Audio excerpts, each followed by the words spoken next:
انتقال کے بعد ماں باپ کی روح گھر واپس آتی ہے یا نہیں؟ مرنے کے بعد ماں باپ کی روح گھر آ کر اپنے بچوں سے کیا کہتی ہے؟ ہر ایک شخص کو یہ جاننا چاہیے جتنی ضرورت ماں باپ کو ایک جیتے جی اپنے بچوں کی رہتی ہے اس سے کہیں زیادہ ضرورت رہتی ہے مرنے کے بعد۔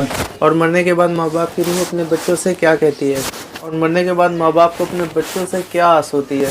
تو ہیلو السلام علیکم، آداب، میں ہوں اور آج ہم آپ کے لیے لے کر آئے ہیں UKZ یعنی امت کی ضرورت چینل سے مرنے کے بعد ماں باپ کی روح گھر آ کر اپنے بچوں سے کیا کہتی ہے۔ جانیے اس ویڈیو کا اوریجنل لنک آپ کو ڈسکرپشن میں مل جائے گا۔ تو شروع کرتے ہیں بنا کسی دیری کے۔ کیا انتقال کے بعد ماں باپ کی روح گھر واپس آتی ہے یا نہیں؟ دیکھیے، کچھ روحیں ایسی ہوتی ہیں جو آزاد ہوتی ہیں اور کچھ روحیں ایسی ہوتی ہیں جن کو قید میں رکھا جاتا ہے۔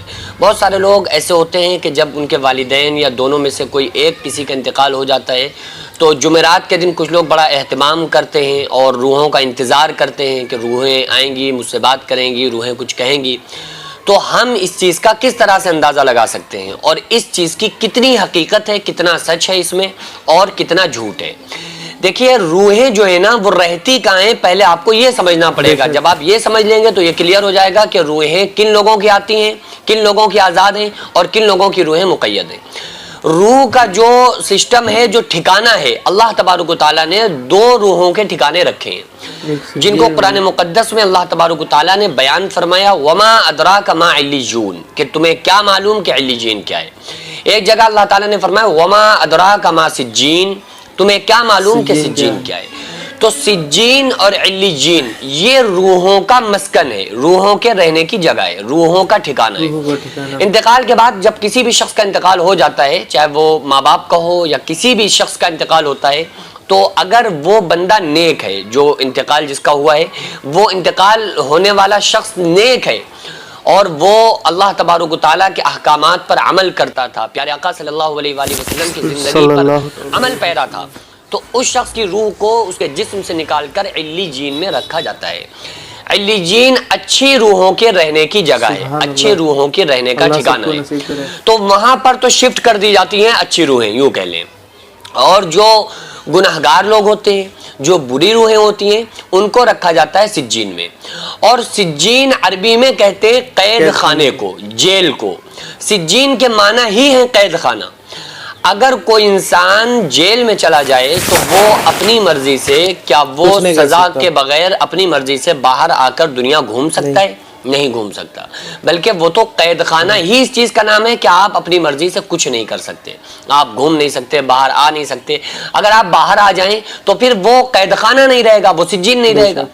تو جو گناہگار لوگ ہوتے ہیں ان کی روحوں کو تو قید کر کے رکھا جاتا ہے، ان روحوں کو یہ اتھارٹی نہیں دی جاتی ہے کہ وہ جب جہاں چاہیں جیسے چاہیں چلی جائیں، ان کو کوئی اتھارٹی نہیں ہوتی ہے، بلکہ وہ تو سجین میں یعنی جیل خانے میں قید ہوتی ہیں اور ان کے اوپر عذاب ہو رہا ہوتا ہے۔ جو عالم برزخ کے جو عذابات ہیں اس میں وہ بندہ ملوث ہوتا ہے۔ اور جو نیک روح ہوتی ہے وہ جاتی ہے علیجین میں۔ علیجین نیک لوگوں کے رہنے کی، نیک لوگوں کی روحوں کی جگہ ہے۔ تو علیجین میں پابندی نہیں ہے، یعنی کہ وہاں یہ قید نہیں ہے کہ آپ نہیں جا سکتے، لیکن رہتی علیجین میں ہی ہے۔ یعنی وہاں پر پابندی ہے سجین میں کہ گناہگار کی جو روحیں ہیں سجین میں قید ہیں، یہ جا ہی نہیں سکتی۔ علیجین والی جا تو سکتی ہیں لیکن جلدی یہ روحیں آنا پسند نہیں کرتی ہیں، کیونکہ علیجین میں ظاہر ہے رہتی ہی ان لوگوں کی روحیں ہیں جو نیک لوگ ہوتے ہیں، جو مومن بندے ہوتے ہیں۔ اور آقا علیہ الصلوۃ والسلام نے ارشاد فرمایا کہ دنیا مومن کی قید خانہ ہے اور کافر کی جنت ہے۔ تو دنیا مومن کے لیے قید ہے، تو وہ تو اس قید سے دنیا سے نکل گیا ہے نا، وہ تو یہاں چھوڑ کر چلا گیا اس دنیا کو۔ اور جس وقت مومن بندے کا جنازہ اٹھتا ہے نا تو وہ مومن بندہ اپنے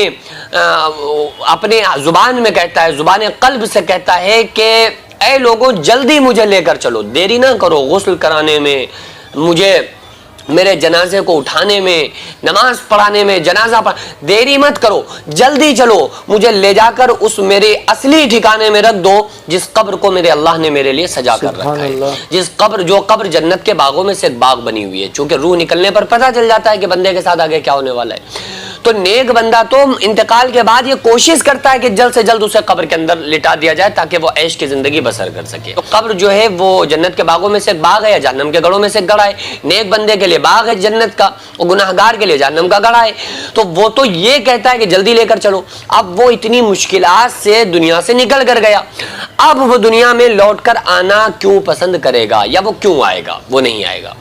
تو اس لیے یہ جو پورا سسٹم بنایا جاتا ہے کہ جمعرات کے دن مردے کی روحیں آ رہی ہیں, یہ ہو رہا ہے وہ ہو رہا ہے, تو اس چیز کو زیادہ آپ نہ سوچا کریں. ایسا نہیں ہے, بلکہ نیک روحیں, یہ بات الگ ہے کہ نیک روحیں آزاد ہیں, وہ آنا چاہیں تو آ سکتی ہیں, لیکن جلدی وہ آنا پسند نہیں کرتی ہیں. وہ تو عیش و عشرت میں رہتی ہیں, عیش کی زندگی وہ لوگ انتقال کے بعد بسر کرتی ہیں. کیوں؟